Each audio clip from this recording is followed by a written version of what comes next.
Live from WBFF TV in Baltimore, this is Breaking News. Good evening and thank you for joining us. I'm Rebecca Pryor in for Mary Bubala. We begin with breaking news out of Annapolis, where police are responding to a mass shooting. The crime scene is on Paddington Place, a residential neighborhood in Annapolis. Take a listen to police responding to that scene just moments ago. Working a shooting at 1006 Paddington Place with 10 to 12 subjects shot. Our Vincent Hill is live on the scene. Vincent, what are you learning? Yeah, Rebecca, let me go and step out of the way here so you can see that this is still a very active scene. Now, we're hearing all of this is unconfirmed at this time, but we're hearing multiple people shot, at least one dead, multiple people transported to the hospital, one to shock trauma, and a suspect in custody. Now, we do know the police chief is here on the scene and the mayor just arrived, so we are actually waiting for them to give a press conference here in the next few minutes. And of course, when that happens, we'll be sure to bring that to you on air. And of course, you can follow this story at FOX45.com. For now, I'll send it back to you, Vincent Hill in Annapolis. FOX45. All right, thanks, Vincent. Be the first to know about breaking news by signing up for News on the Go. Go to FOXBaltimore.com and click on Mobile Alerts. Sign up under the Station tab. This week, we're looking ahead to 3 big events. History will play out before our eyes as former President Donald Trump surrenders to authorities. How his federal indictment will play out. Baltimore will see a new week with a new top cop, the pending confirmation of Richard Worley, after Commissioner Harrison abruptly announced he's stepping down, and a critical meeting to address struggling education, especially among African-American students, why the Maryland NAACP wants to meet with educators. This is a significant change of approach. We cannot just be defenders of public education and they're not educating our children. First, more gun violence breaking out around our region this weekend. Take a look. In Baltimore County, 3 people were shot this weekend. 1 man was killed. 2 teens were shot. And Baltimore recorded 2 homicides this weekend. Between yesterday and today, 6 people were shot. They include a 17-year-old and a 21-year-old. The face of the crime fight is changing in Baltimore, a city that has seen more than 300 people killed each year for the past 8 straight years. This year, Mayor Scott is expanding GVRS, a central part of his crime plan that identifies people involved in crime and gives them a way out. While the city is seeing a decline in shootings and homicides, there continues to be a shakeup in those leading public safety. The director who leads the mayor's office on fighting crime is stepping down at the end of the month. And the city's top cop says he's leaving too. After 4 years in Baltimore, Commissioner Harrison abruptly announced he's stepping down last week. We truly have become the greatest comeback story in America. I think he ranks up there with one of the worst commissioners we've ever had. This was the right time to make this transition. There are missing pieces to how we got here. We're still under a consent decree. Juvenile crime is soaring. We're still hemorrhaging police officers. The mayor elevating Harrison's second-in-command, Richard Worley, to deputy commissioner. And tonight, residents are looking to Worley, a longtime veteran of the force, to do something about the unrelenting crime crisis. We get another commissioner that's in office. I want to hear what you have to say. What are you bringing to the table for Baltimoreans? What can you tell us and show us to make us feel safe?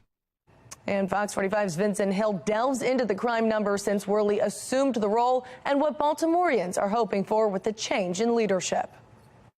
On Thursday, Mayor Brandon Scott making this announcement. We're here today to make an announcement that will have a significant impact on the future of public safety here in Baltimore. Commissioner Michael Harrison stepping down. Richard Worley named as acting commissioner. It's an honor to be standing here. I've dedicated my life to service the city of Baltimore. Like the mayor said, I was born and raised in Baltimore. As he looks to be the city's new top cop, Fox 45 is looking into the city's crime since Worley assumed his role at 9 o'clock Thursday morning. So far, there have been 4 homicides, including a man shot and killed around 5 o'clock Saturday evening on Ashton Street. Fast forward to just after 11:20 Sunday morning. Another man shot and killed in the 1600 block of Plum Street. Non-fatal shootings stand at 5, including this one around 3 o'clock Sunday morning. Signal 13, 500 Broadway. You have discharging in the southeast. The victim was shot here in the 400 block of South Broadway before running off. and eventually collapsing here in the 1600 block of Bank Street. I'm Romeo, Sergeant Test. That shooting happening just a couple of blocks from Fells Point. You talk to a Baltimorean, I would like to see Baltimore City Police, which has business owners like Stephanie Harris, hoping a new commissioner will solve an old Baltimore problem. What can you tell us and show us to make us feel safe?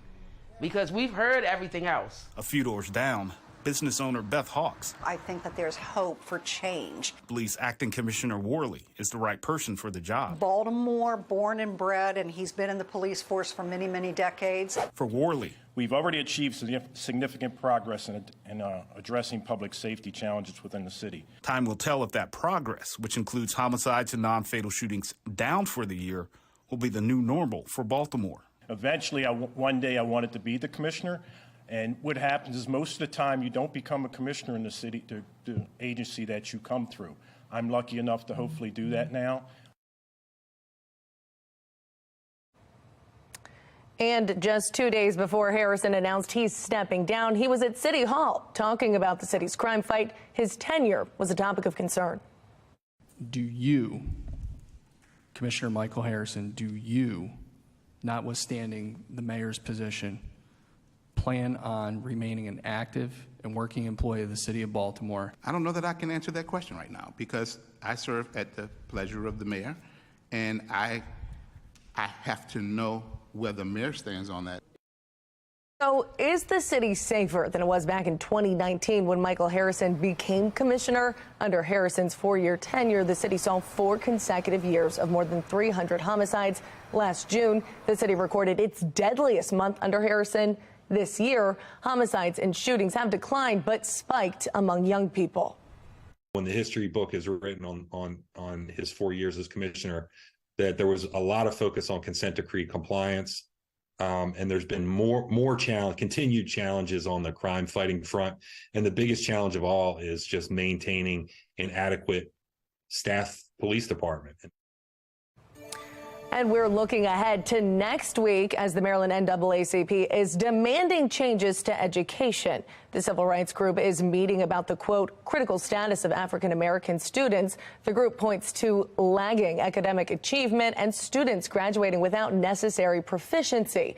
In Maryland, 2 of the lowest performing school systems are Baltimore City and Prince George's County, which also have the most African-American students. This is a situation where African-American children who can learn just like white children or any other children, okay, come into systems and they're not educated. The Maryland NAACP conference in Lithicum Heights, it's June 15th and 16th. Fox 45 News and our Project Baltimore team will be there. And as we've reported previously, there's currently a lawsuit against Baltimore City and city schools about the improper education of students. Renowned civil rights attorney Ben Crump has joined that lawsuit. This past November, a judge denied a request from the city to dismiss the suit filed by a Baltimore couple, claiming city schools is wasting taxpayer dollars. Still to come, an interstate comes crumbling down this morning in Philadelphia. What investigators say happened. Plus, reports of a mass shooting in Annapolis. We're standing by for a live update. And former President Trump is expected to turn himself into authorities in less than 48 hours. We'll look at the historic indictment. And hallelujah, looks like we could be getting some well-needed rain around here. Yes, what you're going to need tomorrow, something you haven't in a while, an umbrella and a rain slicker. I'm going to let you know how long that's going to last and how much we may see. My Weather Authority forecast. Fox 45 News, winner of 17 2022 Regional Emmy Awards, more than all other Baltimore news stations combined.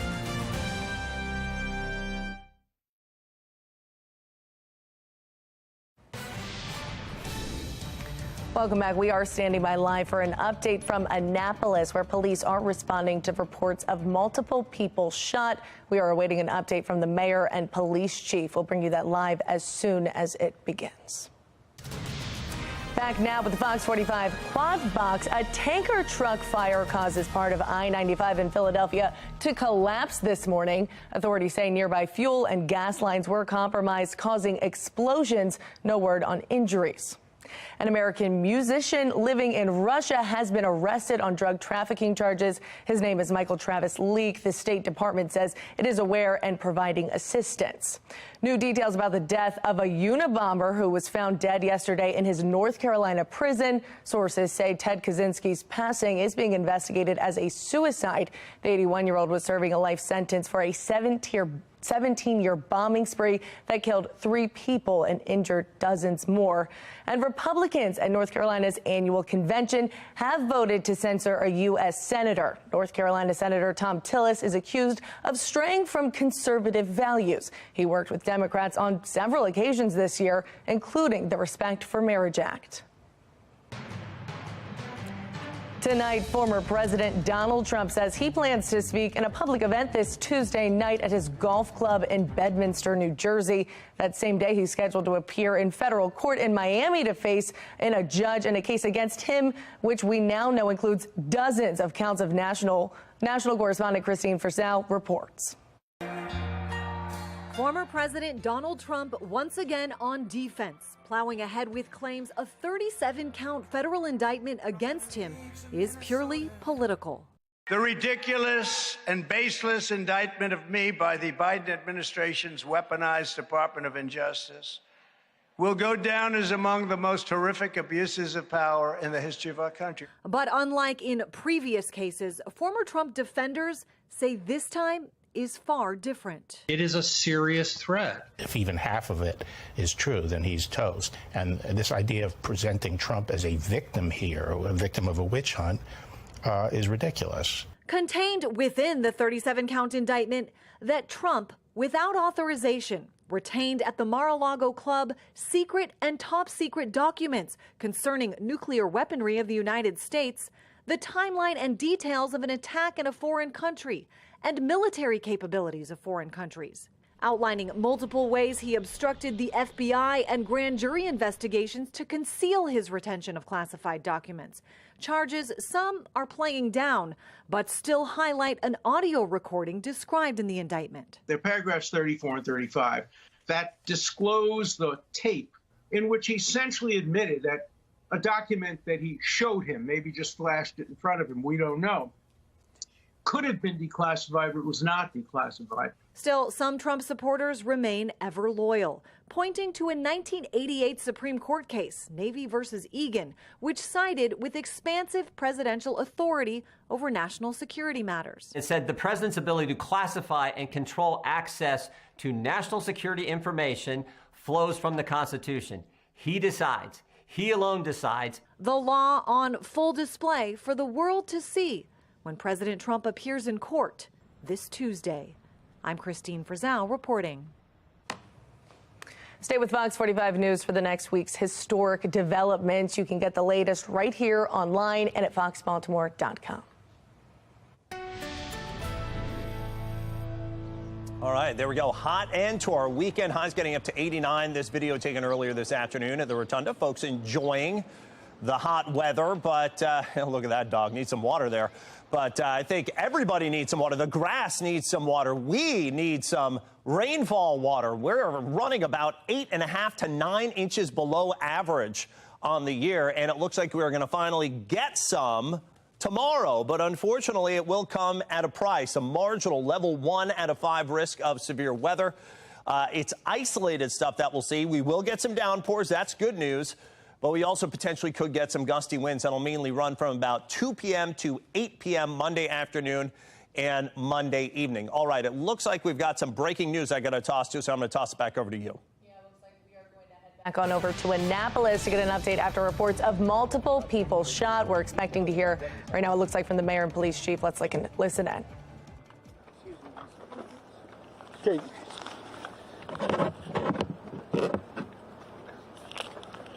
Okay, good evening. In addition to being accompanied by Mayor Gavin Buckley, Mayor of the City of Annapolis, I'm also flanked by my criminal investigation captain, Captain Lamar Howard, and my Chief of Patrol, Justin Klonditz.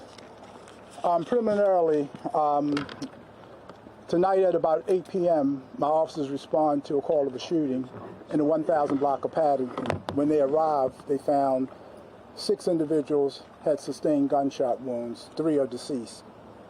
The ages of the deceased range from their early 20s to about 50 years of age.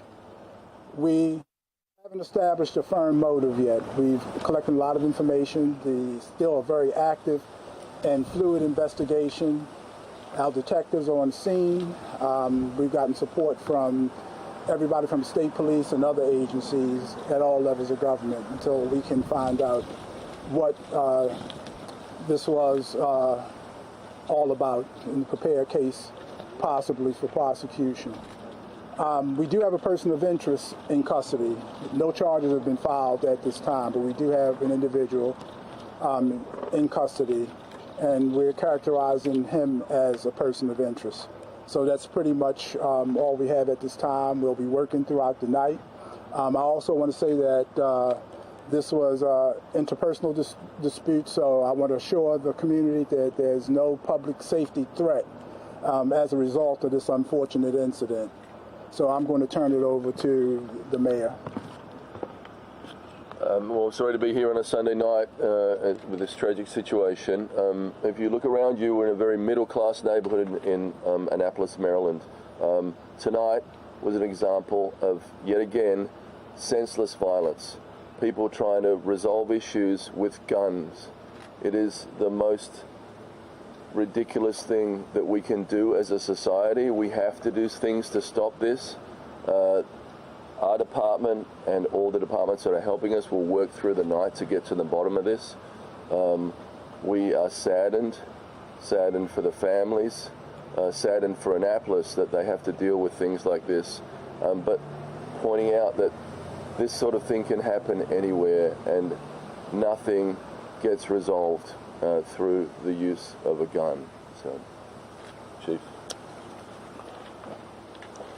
I'll try to answer any questions that I can, but be mindful that we're not withholding any information. It's a very active and fluid investigation. We're still trying to determine everything that occurred. We're still piecing it together. We have a lot more work to do.